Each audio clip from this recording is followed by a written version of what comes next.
Selamat pagi semua. Assalamualaikum warahmatullahi wabarakatuh. Pada kesempatan kali ini saya akan menerangkan mengenai sintesis senyawa siklis.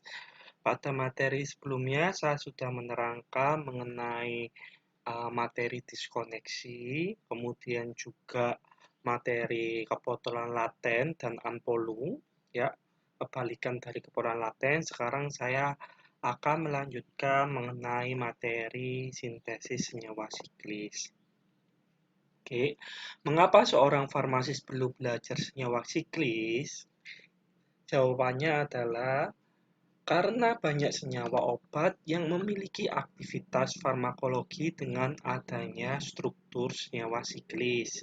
Contoh, ini adalah siklis dari beta-laktam, ya, digunakan untuk suatu antibiotik, ya. Setelah itu ini adalah aripiprazol, yaitu antidepresan dengan merek dagang Abilify. Dia juga memiliki struktur dengan uh, amida, ya, amida siklik, ya. Jadi kalau ini adalah disebut beta laktam, ini adalah kenapa kok disebut beta? Ini kan alfa kemudian beta. Di beta ada gugus N, makanya disebut sebagai beta laktam, ya. Kemudian kalau ini adalah alfa, beta, gamma, delta, ya. Berarti disebut sebagai theta laktam, ya. Jadi amida siklik itu disebut sebagai laktam. Oke. Kemudian ini juga efavirenz, yaitu obat yang digunakan untuk HIV, salah satunya, ya. Ya, di sini eh, kita tahu bahwasanya efavirenz ini juga memiliki struktur yaitu amida siklik maupun ester siklik. Kalau kita lihat ke atas adalah suatu ester siklik di mana disebut sebagai cincin lakton atau yang di sini adalah cincin laktam. Jadi ester siklik itu disebut sebagai lakton, ya. Oke. Kemudian ada Xenical. Xenical ini adalah obat yang digunakan untuk menurunkan berat badan. Biasanya dipakai sebelum makan. Karena kalau saat kita makan, biasanya kita makan yang berlemak. Nah, gugus laktam di sini, gugus lakton, ya, beta lakton di sini digunakan untuk menghambat enzim yang digunakan untuk mengemulsikan lemak, sehingga lemak tidak akan diserap pada pembuluh darah, terbuang langsung keluar bersama feses kita, sehingga otomatis dapat digunakan untuk terapi diet. Ini adalah senikal, ya. Kemudian ini adalah exatinib. Ini salah satunya digunakan untuk menurunkan TG, ya. Sama mekanismenya, hampir sama, cuma di sini adalah cincin laktam, ya. Kalau ini adalah cincin lakton, ya. Seperti itu. Kita juga bisa lihat ini adalah Trajenta, intinya adalah linagliptin, salah satu DPV4 untuk obat anti diabetes. Dia juga memiliki cincin, ya, ini ya, imida, atau boleh dikatakan sebagai cincin laktam juga. Kalau ada karbonil, N-karbonil itu lebih spesifik dikatakan adalah imida, ya. Kemudian ini adalah cincin yang terkenal untuk cincin steroid, yaitu siklopentanoperhidrofenatren, yaitu 2, 3, 4, 5 siklopentano, ya. Nah, ini adalah gugus fenatrennya. Untuk steroid ini digunakan Avodart, ya. Salah satunya adalah untuk pembesaran prostat. Biasanya memang patofisiologi pasien dengan pembesaran prostat itu karena terlalu overproduksi testosteron di dalam tubuh. Ini adalah menghambat produksi testosteron. Kemudian ini juga ada suatu cincin skolapin, ya. Ini di Buscopan, yaitu antagonis muskarinik. Kemudian ini adalah suatu siklik 3 yaitu suatu epoksida ethylene oxide. Ini digunakan untuk sterilisasi akhir, biasanya banyak produk yang digunakan untuk proses sterilisasi akhir, biasanya ini dengan cara sterilisasi gas ya. Jadi ini adalah salah satu pentingnya kita belajar senyawa-senyawa siklik ya. Kita tahu fungsinya seperti apa karena kita bisa membandingkan semua yang ada cincin siklik dengan rangkap 4 itu pasti mudah terhidrolisis sehingga penyimpanannya tidak boleh sembarangan ya. Sehingga biasanya kalau jenikal emang disimpan di tempat yang suhu sejuk ya, di kulkas karena ini gampang pecah ya. Kemudian juga ada beberapa seperti beta lactam, seperti antibiotik-antibiotik, makanya tidak ada antibiotik golongan beta lactam yang dalam sediaan sirup, adanya dry sirup ya yang kita lakukan rekonstitusi ya. Jadi itulah alasan-alasan kenapa kita harus sebagai seorang farmasis akan menjaga kestabilan dari cincin-cincin tersebut ya. Oke, karena di sini saya tidak menerangkan mengenai farmakologinya, tapi saya lebih pada analisis retrosintesis kimiawinya seperti apa. Nah, ini adalah ada aripiprazol ya. Ini kalau di Indonesia Abilify ini diproduksi oleh Otsuka, PT Otsuka. Ya, kita bisa lihat struktur seperti ini bagaimanakah cara proses mensintesisnya ya. Saya akan melakukan pendekatan analisis retrosintesis. Ya, analisis retrosintesis itu tiap orang akan berbeda-beda tergantung cara dia memandangnya dari segi mana. Jadi untuk pembelajaran jangan terlalu terfokus pada ada atau tidaknya senyawa di pasaran. Nanti kalian bisa cek oh ini ada nggak di Sigma atau di Merck atau apakah diproduksi sehingga kita tetap melakukan yang benar dulu sehingga konsepnya bisa dulu ya seperti itu. Nah, ini saya potong di daerah sini ya, lakukan diskoneksi CN, maka kita tahu kalau misalnya kita masih bingung, kita lakukan analisis kepulauan laten. Pasti sudah tahu di sini adalah ya negatif, positif, negatif, positif, negatif kayak gitu kan. Jadi seperti itu kita lakukan analisis kepulauan laten ya. Kalau udah ketahuan heteroatom seperti ini ya, ini pasti negatif, ini positif. Ya. Nah, kalau positif seperti ini, R positif, maka dikasih alkil halida. Saya kasih yodida. Boleh bromida, boleh terserah. Jadi ada sinton-sinton yang sudah kita pelajari yang kemarin ya. Kalau ini apa? Negatif. Ya cukup H karena di sini ada elektron bebas. Otomatis sifatnya adalah nukleofilik ya. Kemudian kita potong di sini, ini negatif, di sini pasti positif. Kalau ini positif, maka apa yang akan terjadi? Maka ya udah saya kasih di sini adalah iodida lagi. Di sini karena H fenol di sini adalah punya elektron bebas kan punya negatif kan. Jadi ya pasti seperti ini. Ya. Kemudian sikliknya seperti ini ya. Kalau untuk benzen nggak mungkin ya kalian pecah itu sangat-sangat stabil, nggak bisa untuk dipecah ya. Jadi yang kita pecah adalah ikatan yang kemarin saya jelaskan bahwasanya adanya diskoneksi CC, CN, kemudian CO itu yang kita bisa lakukan. Lakukan diskoneksi sini ya.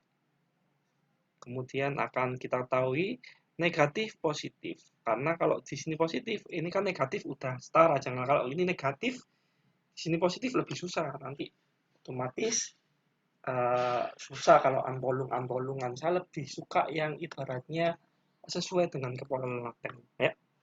Nah, di sini seperti ini ya. Dikasih H2, kemudian ini boleh saya kasih apa namanya suatu ester atau yang lain juga bisa. Jadi cuma kita tahu harus ditambah seperti apa ya. Oke, sintesisnya maka setelah retrosintesis maka terbalik kan ini ke sini kemudian kita pelan-pelan menyusun ke sini itu caranya sintesisnya. Maka dipanaskan akan terbentuk serangan intramolekular, terbentuk siklik ya amida siklik direaksikan dengan ya alkil halida. Ini adalah 1, 2, 3, 4 ya. Berarti namanya kalau disuruh tata nama yang sederhana ya kalian bisa. Berarti di iodo ya berarti kan 1, 2, 3, 4 berarti 1,4 di iodo apa 4 butana. Jadi kalau seperti itu sederhana. Cuma kalau udah mendapatkan senyawa seperti ini, saya tidak menyuruh kalian memberikan nama ribet pakai aja aplikasi. Karena kita fokusnya adalah senyawa obat. Karena obat itu wis namanya kayak seperti gini ya, aripiprazol nggak mungkin dikasih nama IPEC-nya ya. Ya, ini dipotong disintesis melalui SN2 karena ini kita tahu ya, suatu serangan nukleofilik. Kemudian selesai di sini, kita reaksikan dengan sini, ini nukleofiliknya juga mengalami SN2 terbentuk aripiprazol. Itu adalah fungsi kita sebagai seorang farmasis untuk mensintesis. Ya, sekarang tugas ya, pilih salah satu saja. Lakukan proses analisis retrosintesis yang kita sudah pelajari, yaitu pendekatan diskoneksinya seperti apa ya, kemudian proses sintesisnya seperti apa.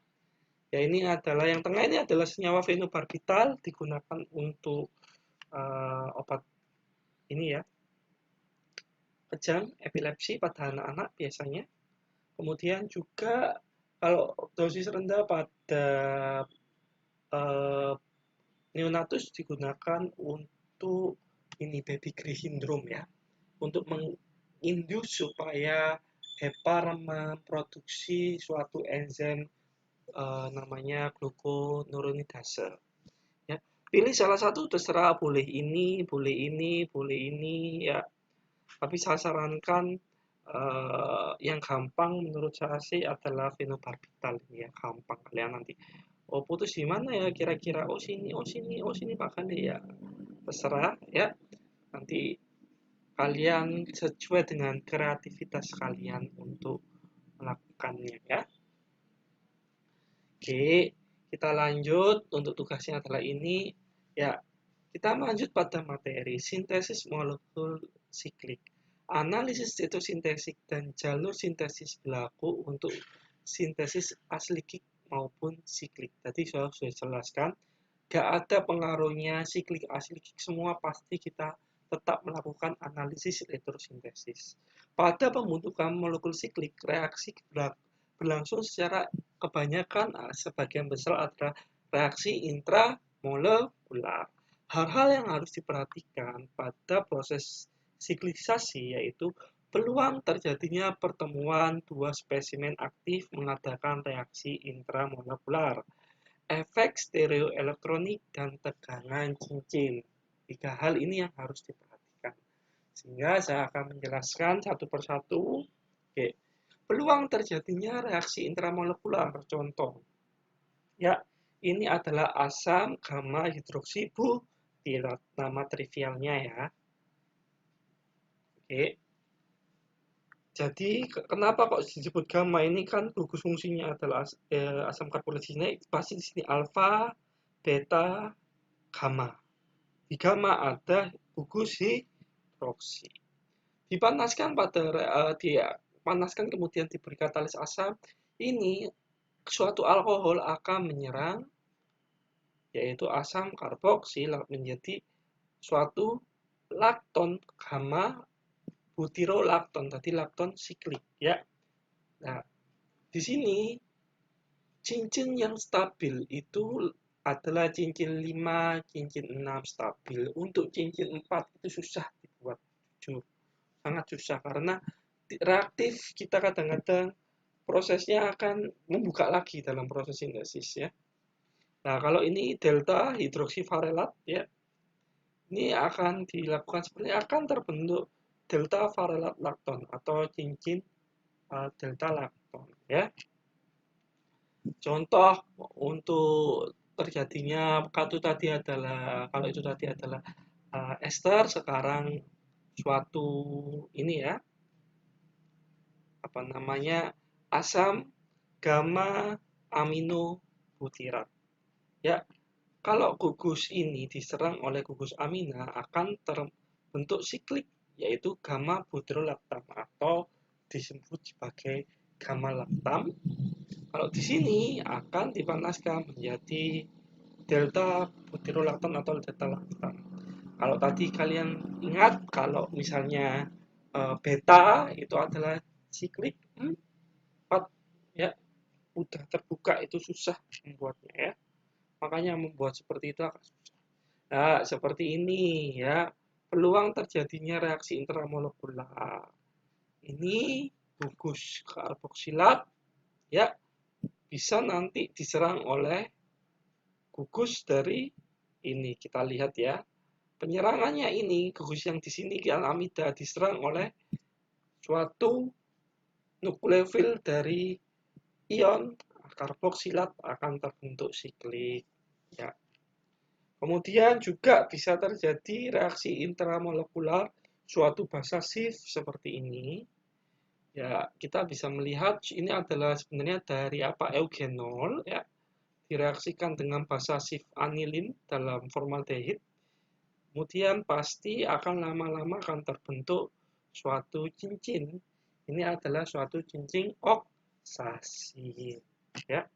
Atau bisa peluang, ya, terjadinya ini adalah apa,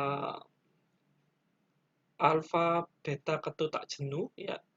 Alfa, ya, beta ketu tak jenuh, ini kan tak jenuh, ya, ada ikatan. Maka bisa mengalami suatu reaksi seperti ini menjadi suatu amida siklik, ya. Oke. Nah, contoh lagi untuk troponin kita mensintesisnya seperti apa. Ini saya lihatkan ada 3 zat, ya, diberikan seperti ini, direflux sampai 3 hari loh, ya. Ini waktunya 3 hari lama.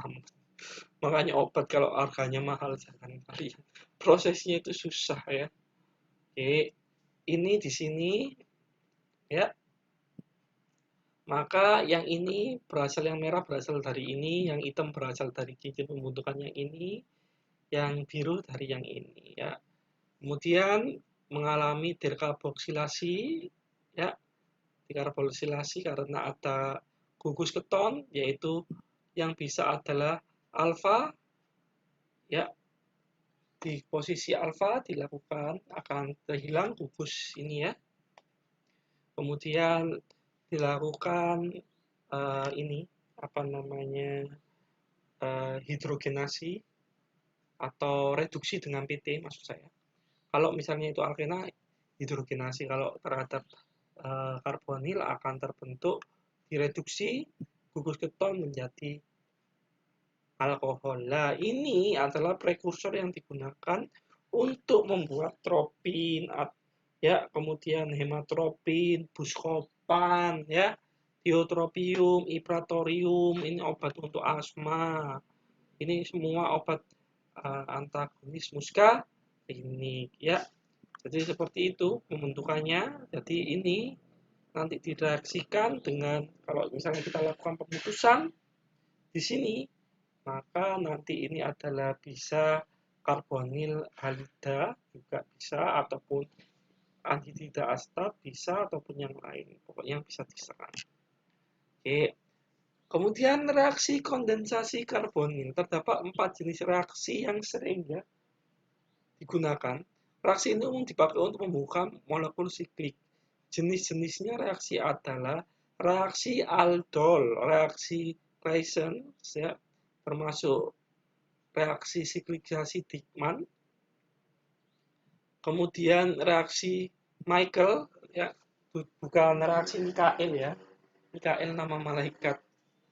Jadi Michael. Kemudian reaksi analisis Robinson. Saya bahas satu persatu. Kondensasi aldol. Apa yang dimaksud kondensasi aldol? Aldol itu sebenarnya kesingkatan dari aldehid dan alkohol. Terjadi antara aldehid atau keton yang memiliki H alfa dalam suasana basah, membentuk beta hidroksi aldehid atau keton yang selanjutnya mengalami dehidrasi menjadi produk senyawa alfa beta tak jenuh ya. Jadi ini loh yang disebut ini keton toh, alfa beta tak jenuh. Jadi direaksikan dengan suatu NaOH, maka di sini tahu bahwasanya H dari karbonil itu bersifat asam, akan terbentuk suatu ion nukleofilik yang dapat menyerang di sini dan akhirnya terbentuk 3 metil sikloheksanon. Ya, mekanismenya adalah seperti ini. Ya, jadi kenapa ini kan aldehid kemudian alkohol, makanya kondensasi aldol ya. Jadi mengalami dehidrasi keluar. Reaksi kondensasi Claisen terjadi pada ester yang memiliki H-alfa dalam basa kuat membentuk ester beta keton. Juga termasuk kondensasi Claisen campuran. Bila terjadi secara intramolekular, maka disebut sebagai siklikisasi Dieckmann. Contohnya adalah jadi ester beta keton. Ya, ini maksudnya apa? Saya jelaskan dulu.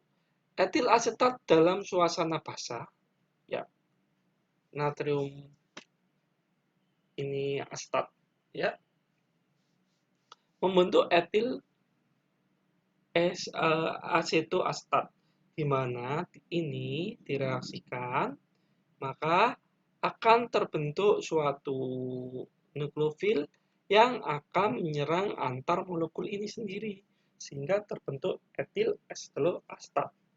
Contoh seperti ini, kalau dua molekul, maka yang ini akan menyerang yang sana, ini akan lepas, terbentuk etil benzil asetat. Jadi mekanisme kondensasi Claisen demikian.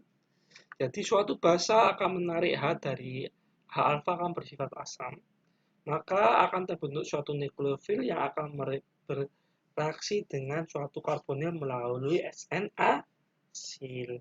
Dan reaksi ini adalah adisi yang diikuti proses eliminasi. Kemudian ada basa kuat lagi akan menarik di sini ya.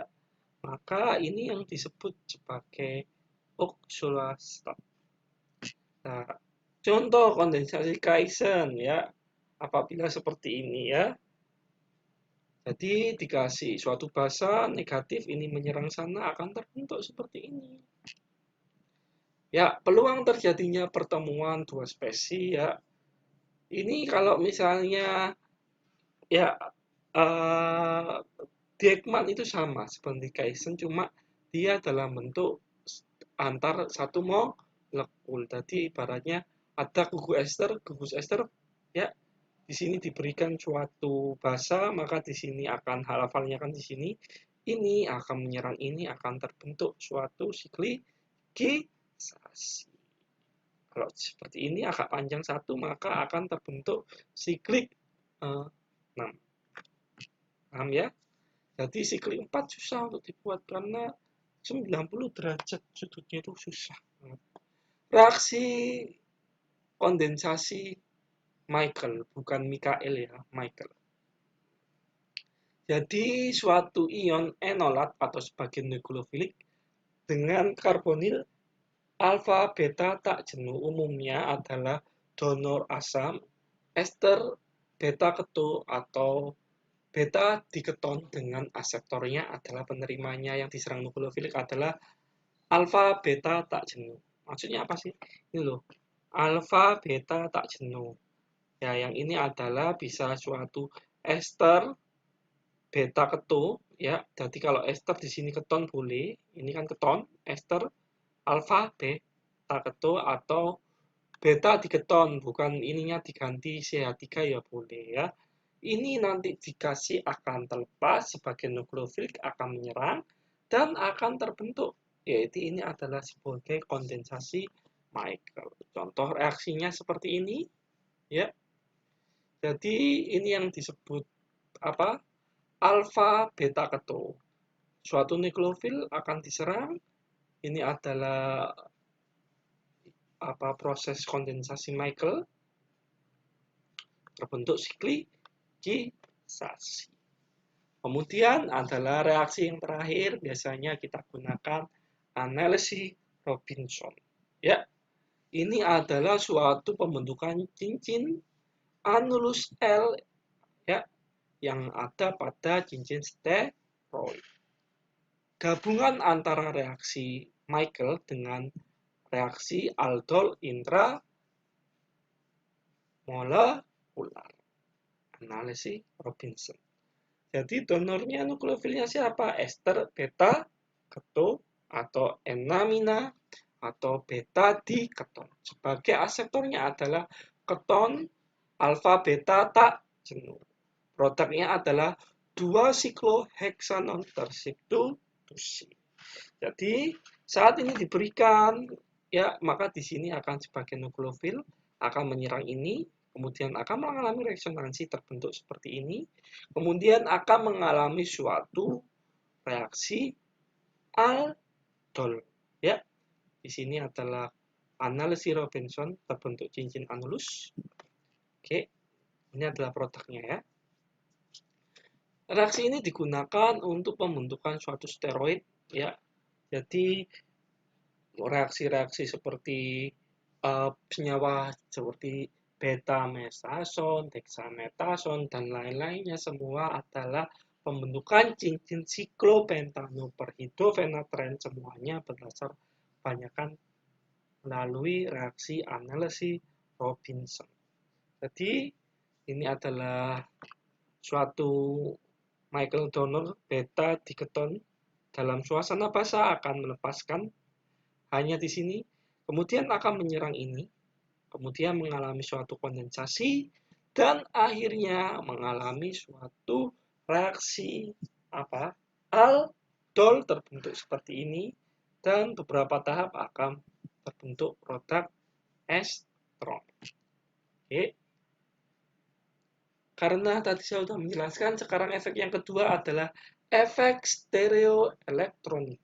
Ya, reaksi ini biasanya mengalami siklikisasi Diels-Alder. Ya, reaksi terjadi antara DNA, ya ini dua kan, DNA dan dienofil. Ini pasti suka DNA, makanya disebut dienofil, membentuk suatu sikloheksena. Reaksi lebih berhasil bila pada DNA terdapat GDE gugus donor elektron. Pada dienofil terhadap gulus penarik elektron. Ya. Itu donor. Ya. Jadi contohnya seperti apa? Ya, contoh ini dikasih ya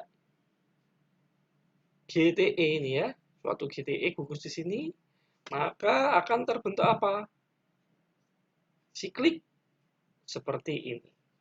Dan kalau ini akan terbentuk siklik seperti ini. Maka kita bisa melihat prosesnya itu adalah dienofil yang suka DNA. Ya. Ini akan menyerahkan elektronnya ke sini, ini akan ke sini, ini akan ke sana. Sehingga terbentuk produk Diels-Alder. Ya, penemunya ini mendapatkan Nobel Prize ya pada tahun 1950 penemuan ini. Reaksi Diels-Alder karena sangat berguna untuk siklikisasi yang saya sudah jelaskan yang tadi, seperti contoh ini produk Diels-Alder ya. Oke. Adanya gugus penarik elektron di sini itu lebih mudah reaksi. Makanya kalau dikasih suatu seperti ini, ester ini akan terbentuk bisa seperti ini.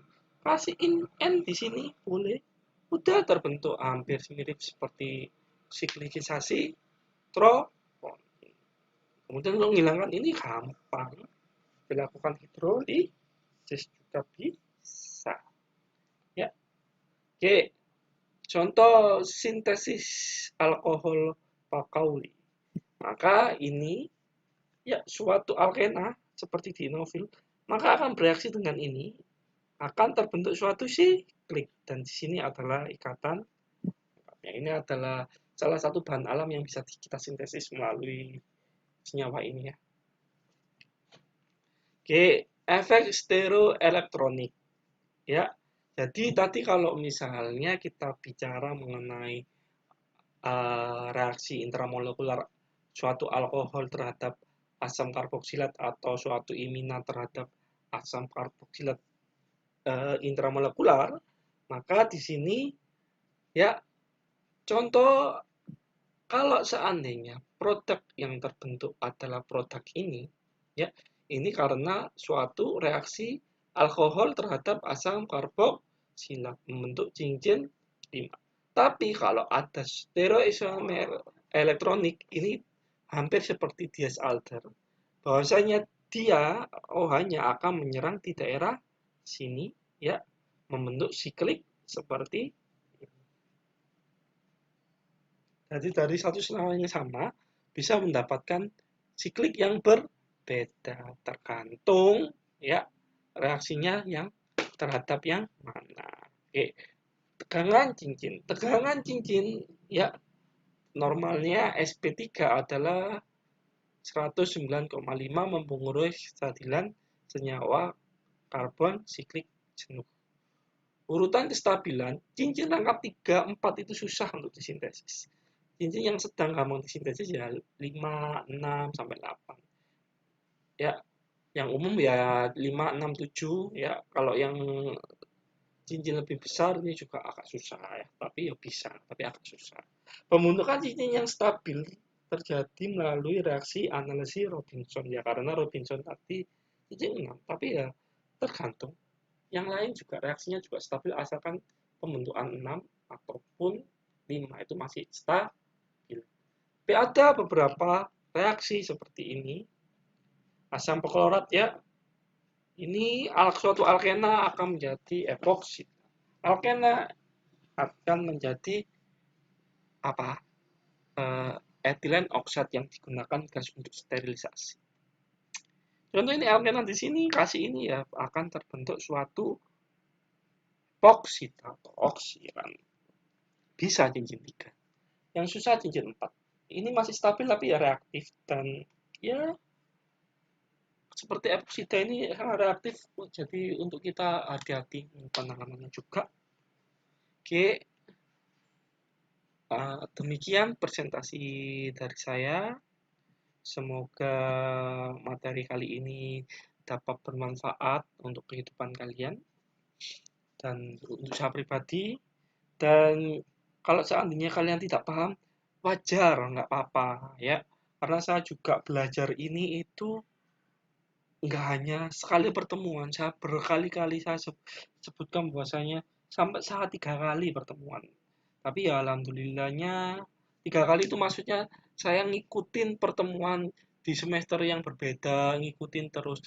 Saya emang nggak paham, tapi saya ingin paham karena kimia sintesis itu menurut saya asik dan unik ya.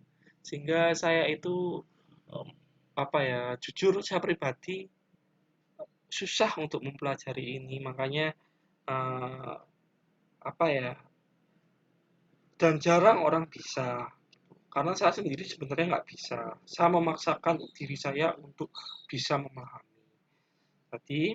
Dan terlebih mata kuliah ini sebenarnya untuk sintesis waktu saya kuliah dulu adalah mata kuliah pilihan yang digunakan untuk mahasiswa yang mengambil skripsi sintesis sehingga diwajibkan ya.